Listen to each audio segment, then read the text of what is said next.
Adolf Hitler presumía de haber tenido una infancia de ensueño. Si observamos el entorno en el que creció Hitler, vemos que es el ejemplo clásico de un hogar disfuncional. Pero tras investigar los hechos históricos, descubrimos que sus mentiras ocultaban una oscura realidad. Hubo incesto, cruces familiares intergeneracionales, no se respetaban los límites. El sexo era una parte intrínseca de la disfuncionalidad de Hitler. Una familia desgarrada por la infidelidad, los malos tratos y la violencia. Y una infancia que dio lugar a un monstruo. El poder era esencial en todo lo que hizo Hitler. La vida sexual secreta de Hitler. Asuntos familiares.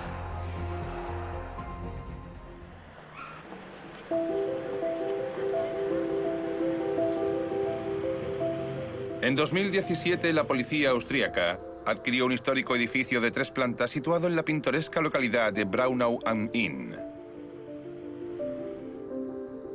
Su plan era convertirlo en una comisaría, para evitar que siguieran acudiendo grupos de neonazis trastornados,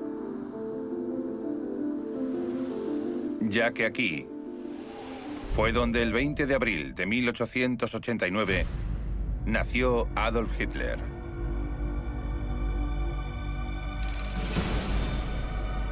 ¿Qué tipo de hogar engendró tan abominable criatura? ¿Fue Adolf Hitler fruto de su infancia o de la naturaleza? La mera pregunta abre un camino pedregoso. Muchos se oponen con fiereza a los intentos de comprender la génesis de Hitler. Su mayor miedo es que hallar el germen de su maldad les proporcione motivos para perdonar lo imperdonable.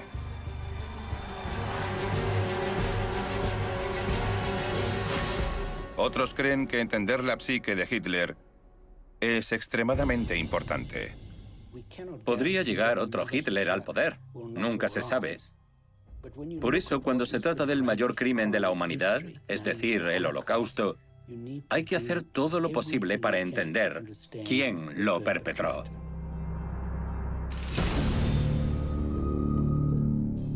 De adulto, el Führer mintió y puede que llegara a matar para ocultar lo que pasaba en el hogar familiar de los Hitler.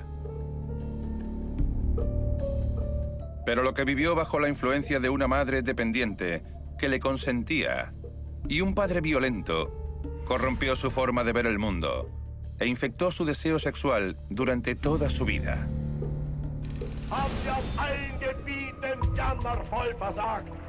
Hitler se esforzó mucho por ocultar sus desagradables secretos familiares, así como por perpetuar un mito meticulosamente concebido sobre su infancia, su día a día y sus apetitos sexuales. En 1938, con Europa al borde de la guerra, Hitler centró su atención en el diminuto pueblo austríaco de Dollersheim, lugar de nacimiento de su padre Alois y hogar de muchos de sus familiares. El ejército germano convirtió la aldea en un campo de entrenamiento, trasladando a los residentes y destruyendo todo lo que allí había, incluida la historia familiar de Hitler. El Führer estaba al corriente de aquello. ¿Qué oscuro secreto trató de ocultar tan desesperadamente? Hitler insistía mucho en controlar la imagen y el mensaje que se daba de él. Controlaba todo lo que se decía de él. Su obsesión por sus orígenes era una forma de decir: yo controlo lo que se dice de mí. Se han hallado indicios de la sórdida historia personal de Hitler en archivos, testimonios e informes militares. Pero como en todos los depravados episodios de su vida, no siempre es fácil distinguir la verdad entre las mentiras y la desinformación. Aún así, algunos hechos son irrefutables. La familia de Hitler provenía de una región de Austria llamada Waldviertel. Justo después de que Hitler se convirtiera en el canciller, un periodista visitó la zona para escribir un artículo sobre el nuevo líder de Alemania. Escribió que la región de Waldviertel era tan endogámica que había pueblos enteros habitados únicamente por primos y primos segundos, y que la familia de Hitler no era una excepción. No había duda, por tanto, de que Hitler era fruto de la endogamia. Su madre, Clara, y su padre, Alois, estaban tan estrechamente emparentados que el obispo católico local determinó que sus lazos de sangre les impedían casarse. Los padres de Hitler tuvieron que pedir una dispensa papal para poder contraer matrimonio. Aunque nadie sabe a ciencia cierta qué grado de parentesco les unía, la historia oficial nazi dice que el padre de Alois y el tío abuelo de Clara eran la misma persona. Antes de emprender una nueva etapa juntos como marido y mujer, Alois, de 48 años, llamaba a la veinteañera Clara sobrina, y ella le llamaba a él tío. El contacto sexual entre miembros de la familia era algo normal para los Hitler, y ya de adulto, Adolf mantuvo viva esa tradición familiar. No podemos saber con exactitud cuál era la relación de parentesco entre Clara Polzl y Alois Hitler, porque no se conoce la identidad del padre de Alois. La madre de Alois, Maria Schicklgruber, le tuvo en 1837. No estaba casada, y el nombre del padre no figura en el certificado de nacimiento. Cuando ya su hijo tenía 5 años, María se casó con Johann Georg Hitler. Tras la muerte de su padrastro, Alois Schicklgruber, tomó su apellido cambiando la forma en la que se escribía de Hitler a Hitler. La gente olvida que el apellido Hitler surgió de forma accidental. Debía haber sido Schicklgruber. Imaginaos a todos los soldados de las SS diciendo «Heil Schicklgruber». No pega nada. A pesar de que se modificaron los registros oficiales para que Johann Georg figurara como padre de Alois, muchos historiadores creen que fue una tapadera. Es posible que Johann Georg accediera a casarse con María para proteger la reputación de su hermano Johann Nepomuk Hitler, que estaba casado, pero era el padre biológico de Alois. Y Johann Nepomuk era el abuelo de Clara Polzl. Eso significaba que los padres de Hitler eran tío y sobrina, o primos lejanos. Pero había otra posibilidad, la que atormentó al Führer durante toda su vida. Nada más llegar al poder, Adolf Hitler usó la Gestapo para investigar la historia de su familia. Lo que estaba en juego era evidente. Si no se aclaraban las dudas sobre su linaje paterno, el Führer no podía asegurar que él cumpliera aquello que le pedía a todo ciudadano alemán de bien: una herencia genética pura y aria. Y había un posible secreto familiar que le aterrorizaba más que nada en el mundo.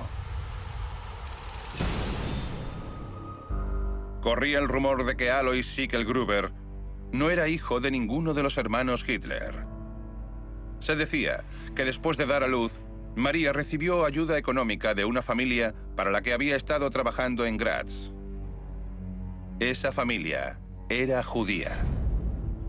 De ser cierta esa historia, el padre del hijo de María, Alois, podría haber sido el hijo de 19 años de la familia.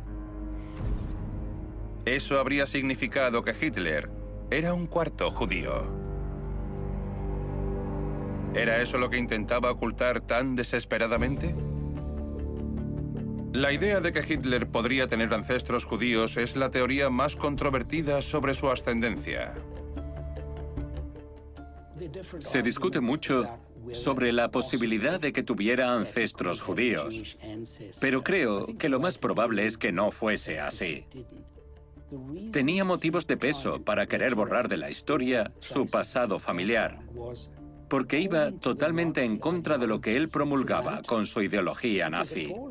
Hubo incesto, cruces familiares intergeneracionales, Todo eso contradecía la imagen que Hitler quería dar de Alemania y de sí mismo. Habría sido una vergüenza. Hitler sabía que en su familia había muchos problemas congénitos. Algunos parientes suyos nacieron con deficiencias mentales y nadie podía enterarse de eso. En 2010, el periodista de investigación Jean-Paul Mulders y el historiador Mark Vermeeren recogieron ADN de los parientes vivos de Hitler para poner fin a esa explosiva controversia de una vez por todas. Los resultados mostraron que Hitler tenía un fragmento de ADN conocido como haplogrupo N1B1, muy común entre los judíos askenazi y sefardíes. Los investigadores dijeron que eso no significaba necesariamente que el abuelo de Hitler fuese judío, sino que el Führer simplemente no era tan ario como pretendía. Los nazis estaban obsesionados con los orígenes.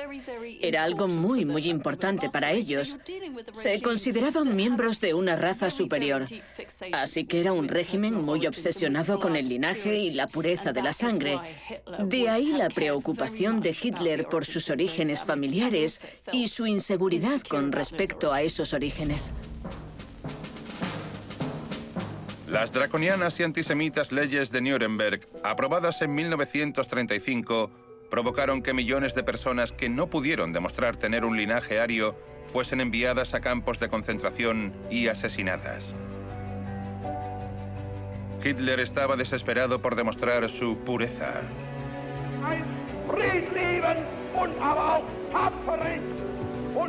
En 1937, un año antes de que el ejército alemán destruyera el pueblo del padre de Hitler, Dollersheim, el Führer le encargó a un genealogista que investigara su árbol genealógico. El investigador descubrió que sus antepasados llevaban viviendo en el mismo rincón de Austria desde el siglo XV. Y como casarse con alguien de fuera de la región no estaba bien visto, había mucha endogamia. Como era de esperar, no encontró ningún pariente judío. Ese árbol genealógico se convirtió en la credencial oficial de su ascendencia, y como los archivos parroquiales de Dollersheim fueron destruidos, no había forma de rebatir la paternidad de su supuesto progenitor.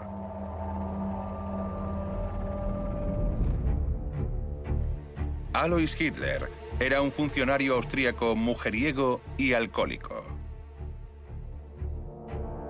Se casó 3 veces y engendró al menos 9 hijos.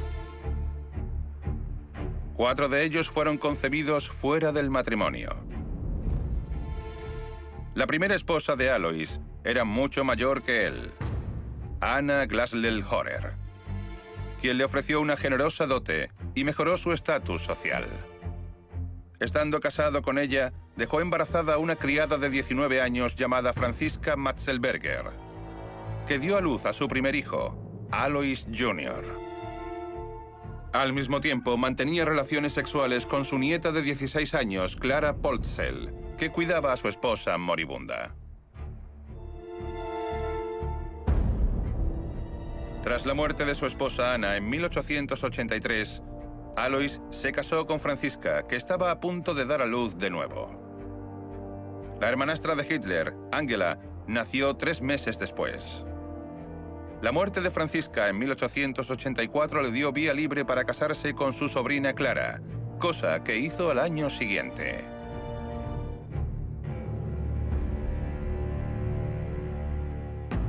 Numerosos estudios señalan que la endogamia provoca mayores porcentajes de mortalidad infantil. De los 6 hijos que engendraron Alois y Clara, solo 2 llegaron a la edad adulta. En los 3 primeros años de matrimonio, Clara concibió 3 hijos: Gustav, Ida y Otto. Los 3 murieron. Debía estar aterrorizada cuando se quedó embarazada por 4ª vez. El hijo al que dio a luz el 20 de abril de 1889 era débil y enfermizo. Como estaba segura de que correría la misma suerte que sus otros hijos, Clara malcrió al pequeño Adolf. En un solo año se le habían muerto 3 hijos. Fue algo trágico que creo que le hizo ser demasiado controladora. No era posesiva, más bien estaba preocupada por el hijo que había sobrevivido y creo que eso les hizo estar aterradoramente unidos, lo que debía resultar sofocante a veces. El pequeño Adolf dormía en la habitación de sus padres porque su madre no quería perderlo nunca de vista. Hay quien dice que Clara le dio el pecho hasta que tuvo 4 años. Algo muy poco habitual en la Austria de finales del 19. Se desarrolló un vínculo demasiado estrecho y antinatural entre madre e hijo. Algunos historiadores y psicoanalistas creen que aquella relación puso los cimientos del clásico complejo de Edipo. Esa era una de las teorías más abrumadoras de un informe secreto del gobierno estadounidense, redactado por el reputado psicoanalista Walter Langer en 1943.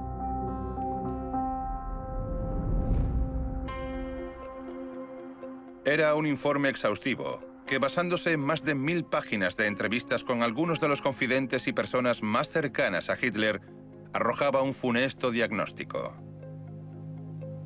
Sus páginas contenían descripciones gráficas de las supuestas perversiones sexuales del Führer y de su depravado comportamiento. El psicoanalista Walter Langer creía saber por qué Hitler se había convertido en el ser monstruoso que era. Su teoría era que todo empezó en casa, con la relación disfuncional que tenía con su sofocante y sobreprotectora madre y su padre maltratador. Su enfoque fue muy criticado porque llevó a cabo un diagnóstico sin tener contacto directo con el sujeto.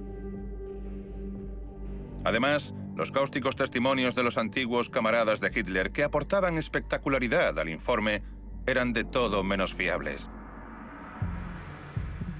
Uno de los aspectos que más destacó Langer fue el anormal vínculo que unía a Hitler y a su madre. Empecemos por su madre. Era una mujer que había perdido varios hijos, por lo que no es de extrañar que volcara todo su afecto sobre aquel que sobrevivió. Es comprensible. Luego, por otra parte, está Hitler, que tenía una madre que lo consentía y un padre distante, severo y punitivo. Es un contraste muy marcado en el que no te queda más remedio que compensar lo que te falta del padre con la madre. Y eso fue lo que hizo Hitler. Es el mismo tipo de relación familiar que vemos en muchos asesinos en serie. Un vínculo demasiado estrecho con la madre y una relación extremadamente distante con el padre. El médico de la familia Hitler, Eduard Bloch, decía que corrían rumores entre los vecinos sobre Clara y su hijo. Decían que la devoción de Hitler por su madre rayaba lo patológico. De adulto, Adolf hablaba sin tapujos de los preciados recuerdos que guardaba de su madre. Una noche estaba hablando sobre su infancia con su amigo y jefe de prensa extranjera, Ernst Hanfstaengl, y le dijo que uno de sus mejores recuerdos era cuando le dejaban dormir solo con su madre, en la cama grande de sus padres. Cuando eres hijo único y tu madre te dedica toda su atención, te crees que eres el centro del universo. Es una situación capaz de provocar un narcisismo extremo y que evidentemente tiene consecuencias en todas las relaciones de esa persona. Cualquier mujer que aparezca en tu vida competirá con la imagen que tienes de tu madre y nunca permitirás que nadie se acerque lo suficiente como para amenazar esa imagen. Hitler siempre mantuvo aquella fijación con su madre. De mayor siempre tuvo su foto colgada sobre el cabecero de su cama. Y de joven llevaba su imagen en un medallón.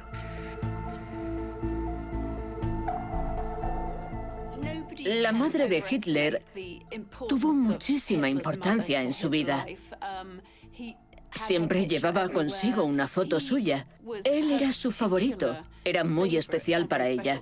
Y esa devoción incondicional fue lo que le hizo creer que era especial y que llegaría lejos. Mientras Clara Hitler malcriaba y asfixiaba a su hijo bajo un manto de afecto maternal, Alois hizo justo lo contrario. El padre de Hitler era un tirano violento y sádico. Solo con oír su voz le daban escalofríos. Adolf fue víctima de malos tratos continuados, cuando no diarios. Aparentemente era su padre quien le maltrataba desde que era muy pequeño. Alois les azotaba a él y a su hermano con una especie de látigo. El joven Hitler reaccionó poniéndose una coraza. No se permitía ni llorar. En un determinado momento, el hermano de Adolf, Alois Jr., reveló la oscura realidad sobre lo que pasaba en el hogar familiar de los Hitler. Su familia vivía con el miedo constante de sufrir una de las explosiones de ira de Alois. Aquel hombre pegaba a sus hijos hasta dejarles inconscientes. Y en sus momentos más bajos, llegó a maltratar también a Clara. Para llamar a su hijo no decía su nombre. Se ponía 2 dedos en la boca y le silbaba como si fuese un perro.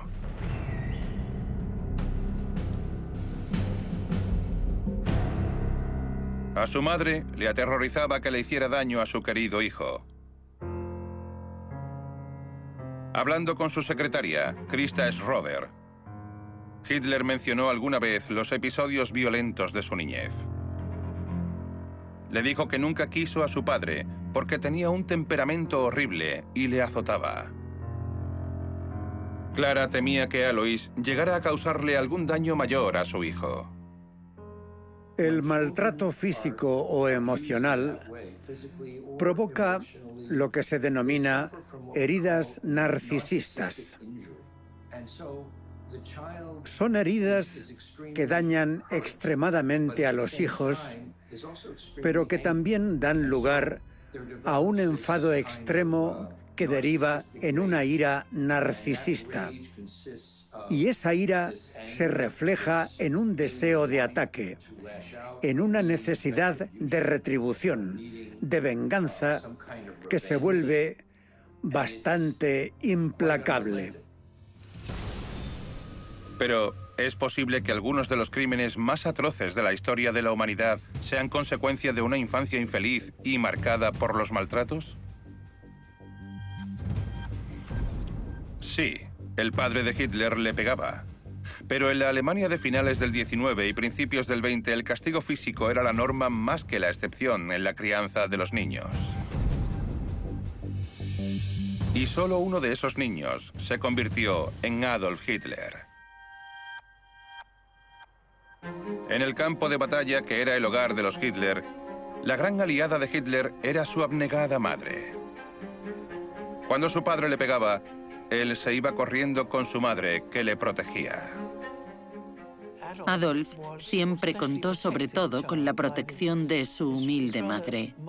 Su padre le pegaba a menudo y cuando eso pasaba, su madre y su hermana mayor se ponían delante del padre para evitar el maltrato.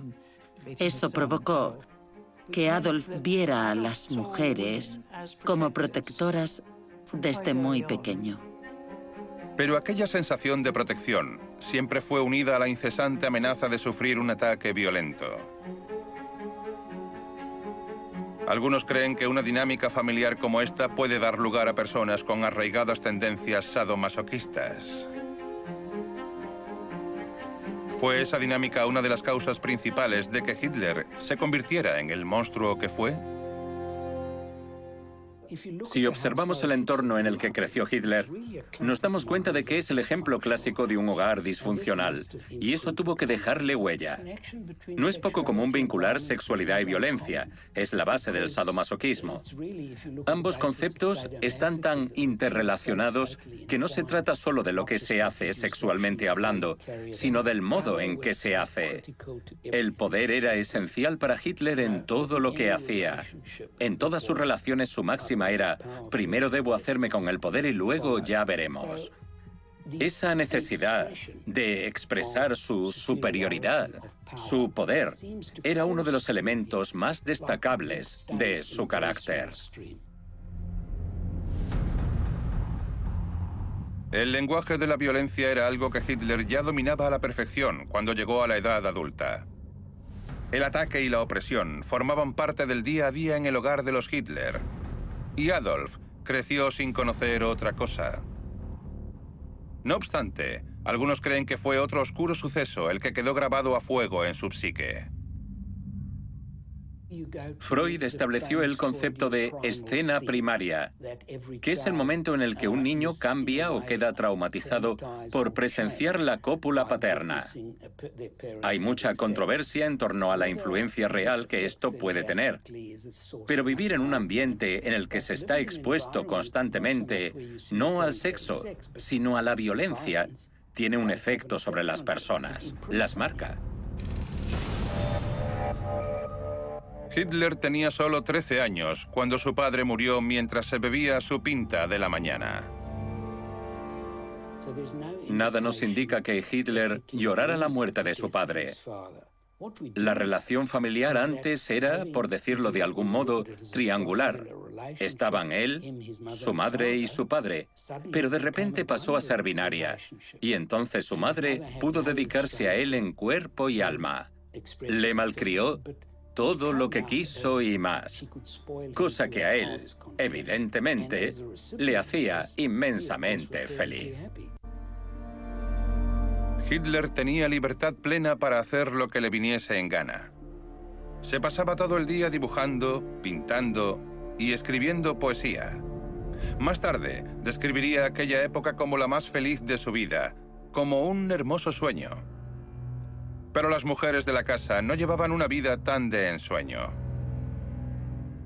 Clara presionaba a la hermana pequeña de Hitler para que le ayudara a malcriar al vago de su hermano adolescente.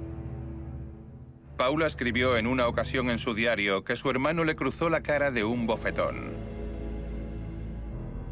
La crueldad con la que le trató su padre empezaba a dar sus frutos. Una persona como Hitler es alguien que siente la necesidad de tener poder, control sobre los demás. Lo hace para compensar las carencias de la infancia, pero además, en su caso, se trataba de una persona que albergaba un odio tremendo, una ira tremenda, una hostilidad tremenda hacia los demás, hacia el mundo entero. Durante un tiempo, Hitler pudo disfrutar siendo el centro absoluto de las continuas atenciones de su devota madre.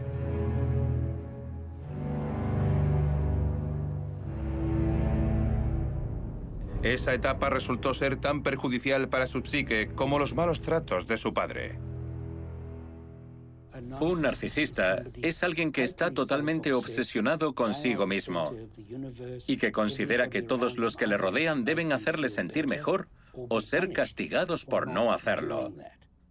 En otras palabras, un narcisista es un psicópata que aún no ha sido arrestado, porque el narcisismo te hace racionalizar y justificar todo tipo de comportamiento. El catalizador que le haría dar el paso del narcisismo a la psicopatía estaba a punto de entrar en escena. En 1907, solo 4 años tras la muerte de su marido el maltratador, y siendo Hitler aún un impresionable joven de 18 años, a Clara le diagnosticaron un cáncer de mama terminal. Nada más enterarse, Adolf se fue a toda prisa a Linz, desde Viena, donde vivía con su amigo de la infancia, August Kubitschek. Clara murió el 21 de diciembre de 1907. Tenía 47 años. La noche antes de morir le hizo llegar a August el siguiente mensaje: sé un buen amigo para Adolf, porque no tiene a nadie más. Quedó destrozado tras la muerte de su madre. El médico de la familia, que era judío, dijo que nunca había visto a nadie pasarlo tan mal como Hitler en el funeral de su madre. Ella falleció y él se quedó allí con ella. No podía dejarla marchar. Permaneció con ella y la dibujó, porque en esa época se consideraba un artista. No podía dejarla marchar. Hitler decía que la de su madre fue la mayor pérdida que sufrió en su vida. Hitler estaba consternado por la muerte de su madre, Clara. Ver morir a la única persona que te quiere en el mundo es traumático. Siempre recordaría el dolor extremo que le causó su muerte. Psicológicamente, fue un golpe tremendo a una edad bastante temprana. ¿Qué habría pensado la madre de Hitler del inexorable avance hacia el poder del pequeño y débil niño que ella trajo al mundo? Cuando fue nombrado canciller, su tía le dijo a un periodista que Clara siempre quiso que su hijo fuese un hombre ambicioso que destacara entre los demás. Y así fue, de eso no hay duda. Pero cuesta creer que su amantísima madre viera con buenos ojos la violencia y la miseria en la que sumió a millones de personas. Sus padres estaban muertos, y muchos creen que las cicatrices psicológicas que le dejaron impidieran que Adolf Hitler llegara a desarrollarse plenamente a nivel psicológico y sexual. Pero el psicoanalista estadounidense Walter Langer va un paso más allá. Él asegura que la relación disfuncional con sus padres fue lo que dio origen a sus opiniones políticas y a sus sentimientos de abandono y traición. Cuando luchó en la Primera Guerra Mundial, la rendición de la Triple Alianza le dejó devastado. Culpó a los austrohúngaros de la derrota. Adolf estaba convencido de que la decadente estirpe de los Habsburgo había traicionado a Alemania. Hitler no llamaba a Alemania simplemente patria, como hacía la mayoría. Para él era la madre patria.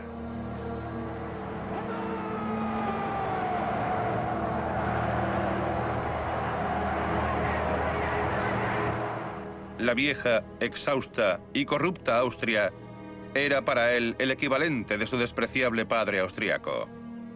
La noble y vejada Alemania, la nación que le había permitido unirse a su ejército tras el desprecio de Austria, era su madre patria. Cuando le preguntaban por qué se empeñaba en estar soltero y se rumoreaba que era homosexual, él contestaba que su única novia era la madre patria. Una respuesta muy reveladora. Creo que la mitología nacionalista tuvo mucho que ver, pero también creo que fue culpa de ese narcisismo delirante y exacerbado que sufría Hitler. La mayoría de la gente se casa con una persona, pero él debía ir más allá, casándose con un país. También fue una jugada política, porque le daba carta blanca para hacer lo que quisiera. La muerte de su madre y la rendición de su país adoptivo hundieron a Hitler. Pero no tardó en llenar el vacío que Clara había dejado en su vida. Walter Langer identificó a una caterva de mujeres maduras a las que Hitler acudió en los primeros años de su carrera en busca de apoyo maternal y ayuda emocional. Casualmente, todas esas madres sustitutas eran ricas y tenían contactos. Hitler tenía varias patrocinadoras, por así decirlo. Mujeres mayores, ricas, de clase alta, que le ayudaron y que debían considerarle un joven carismático. Se entendía bien con ellas. Sería aquella cercanía que tenía con su madre lo que hacía que se le diera tan bien tratar con mujeres mayores. La más famosa de todas fue Helene Bechstein. Su marido era el dueño de la fábrica de pianos Bechstein.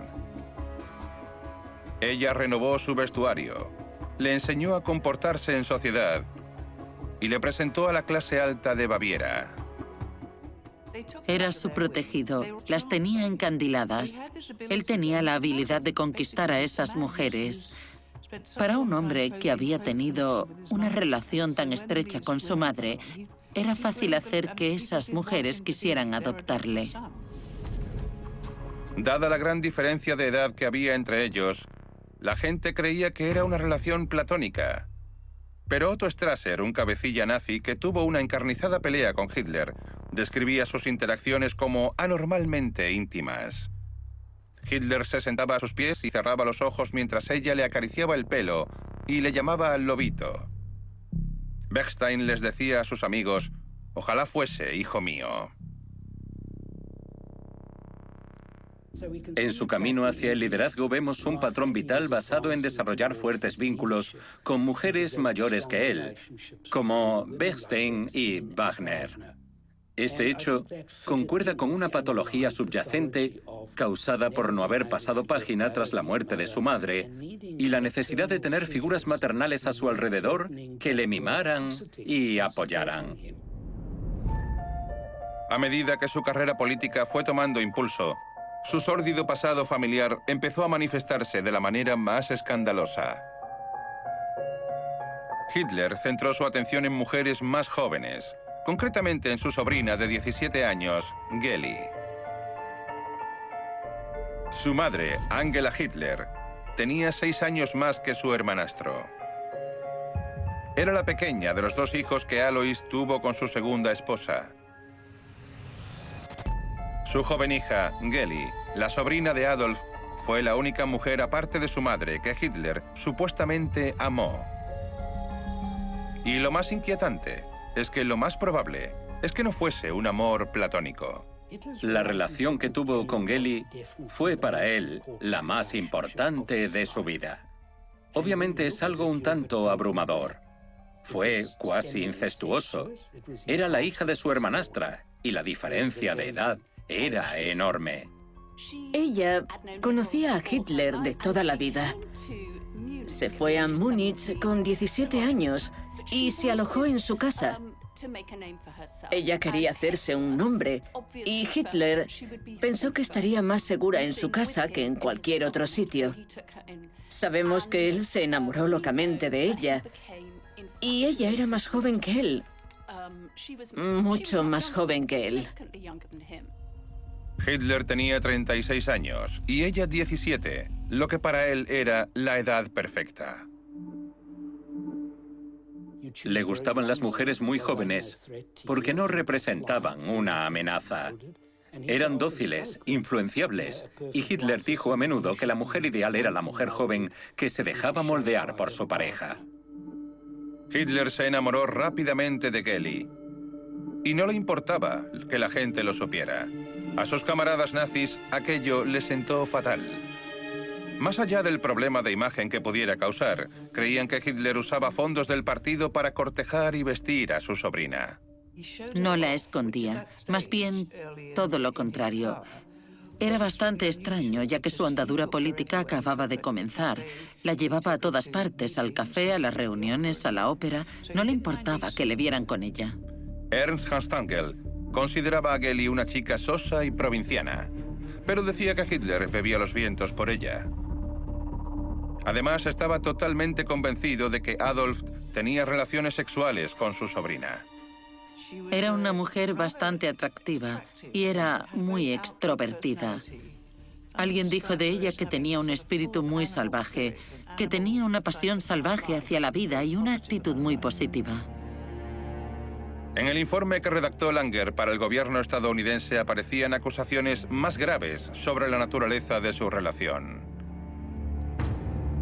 El informante, Otto Strasser, aseguraba que Geli le había dicho que a Hitler no le interesaba el sexo convencional,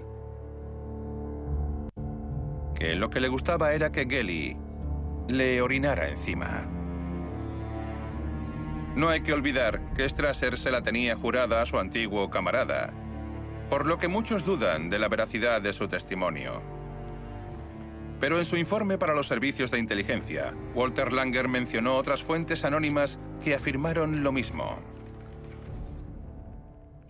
Su relación con Geli sacó a la luz aspectos de la vida de Hitler que él siempre trató de ocultar.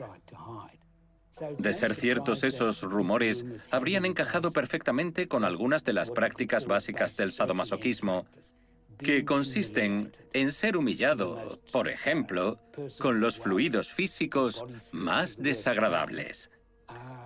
Por dentro, era masoquista y de cara a la galería, sádico. Los rumores sobre la verdadera naturaleza de la relación entre tío y sobrina se propagaron. Se cree que unos dibujos pornográficos que hizo de su sobrina y una carta que le escribió relatando todas las barbaridades que quería hacerle se utilizaron en un momento dado para sobornar al Führer.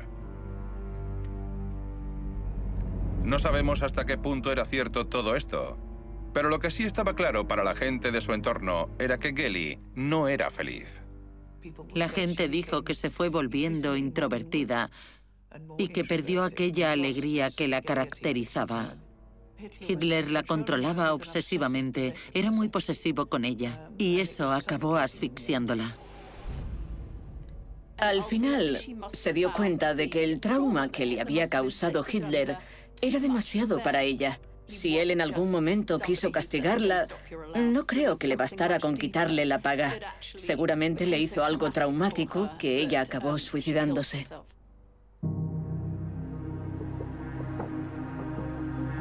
El 18 de septiembre de 1931, Geli se suicidó con la pistola de Hitler en su apartamento.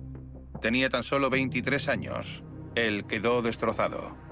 Se sabe que Hitler cayó en una grave depresión clínica tras la muerte de Geli. El shock le sumió en una depresión que, según dicen, duró 2 años. Le afectó muchísimo. Hitler cerró con llave la habitación en la que se suicidó y no permitía que nadie entrase allí. Solo lo hacía él una vez al año, en el aniversario de su muerte. No cambió nada de aquella habitación. Todo debía permanecer siempre igual. Era como una tumba egipcia con las rosas marchitas, cerrada. Nadie tenía la llave. Solo podía entrar él, que se pasaba horas allí sentado, igual que hizo con su madre cuando murió. Después de aquello, Hitler hizo todo lo posible para encubrir los sórdidos y trágicos detalles de su idilio con Geli Raubal. Pero quedó una sombra de sospecha. En el informe que Walter Langer redactó para el presidente Roosevelt, dejó especificado que las inclinaciones sexuales de Hitler eran extremadamente depravadas. Creo que Langer dio en el clavo al decir que Hitler vivía ajeno al amor que se profesan los seres humanos normales, hecho que está directamente relacionado con un tema que se ha tratado mucho, el del vacío existencial de Hitler. Era incapaz de crear vínculos con nadie. Nunca sabremos a ciencia cierta hasta qué punto fueron culpables los padres de Hitler de que se convirtiera en un ser humano aborrecible.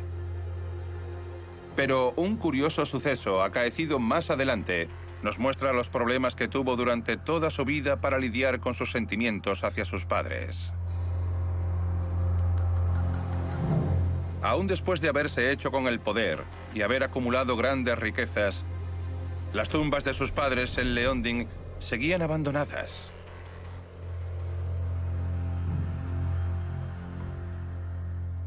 No tuvieron lápidas con sus nombres hasta que los funcionarios nazis locales decidieron honrar a los padres del Führer. Cuando se enteró de aquello, fue al cementerio. Según los testigos, Hitler miró los sepulcros y se marchó sin decir nada. Nunca más volvió a visitar sus tumbas. Puede que Hitler tuviese una infancia infernal y que su historia familiar estuviese corrompida por la depravación. Puede que eso fuese la causa de sus violentos e irracionales cambios de humor. También puede que avivara su paranoia y que le impidiera desarrollar una moral sana. Y es muy posible que se reflejara en sus depravadas inclinaciones sexuales. Pero a pesar de todo, no hay pruebas que indiquen que sufriera una enfermedad mental.